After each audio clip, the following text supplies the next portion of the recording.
राधे राधे दोस्तों, जय श्री कृष्णा।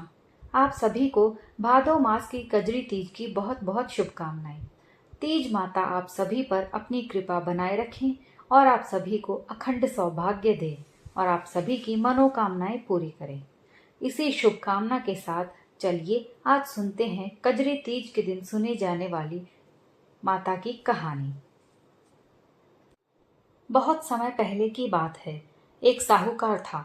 साहूकार की पत्नी बड़ी ही पतिव्रता थी।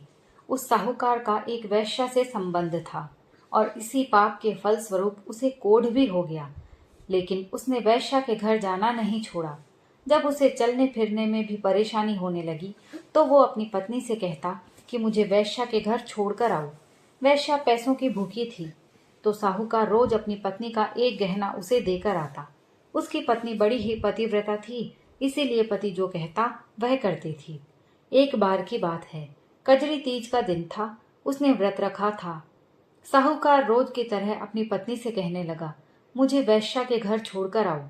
उस दिन साहूकार बीमारी के कारण बिल्कुल भी नहीं चल पा रहा था, तो साहूकार ने उसे अपने कंधे पर बैठाकर वैश्या के घर ले गई। जब साहूकार वैश्या के घर जाता है तो अपनी पत्नी से कह देता कि तुम अब घर जाओ, मुझे लेने थोड़ी देर में आना।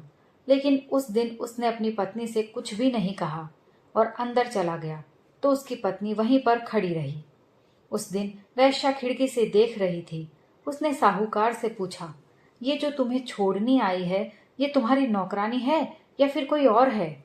ये तुम्हें कंधे पर बैठाकर लाती है और छोड़कर चली जाती है। तो साहूकार कहने लगा, वो नौकरानी नहीं है, मेरी पत्नी है। इतना सुनते ही वैश्या को बहुत दुख हुआ। उसने साहूकार को समझाया, तुम घर लौट जाओ, आज तीज है। तुम्हारी पत्नी ने तीज का व्रत किया होगा और उसे पूजा भी करनी होगी। तीज माता की कृपा से वैश्या को सद्बुद्धि प्राप्त हुई थी। उसने साहूकार को उसकी पत्नी के सारे गहने और सारा रुपया भी लौटा दिया और कहा, अब तुम यहाँ पर कभी मत आना।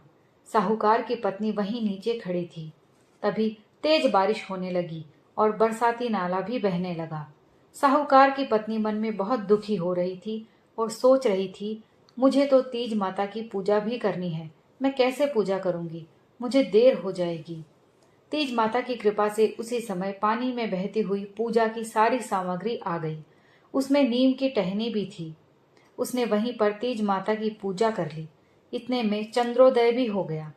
उसने वहीं पर अंजलि से जल भरा और चंद्रमा को अर्घ्य भी देने लगी। इतने में ही उसका पति भी आ गया।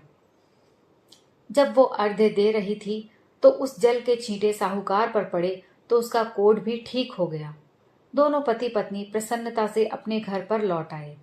हे तीज माता, जैसे आपने साहूकार के सारे दुखों को दूर किया, वैसे ही सबके दुख दूर करना। कहते सुनते हुंकारा भरते सब पर अपनी कृपा बनाए रखना। बोलिए तीज माता की जय हो।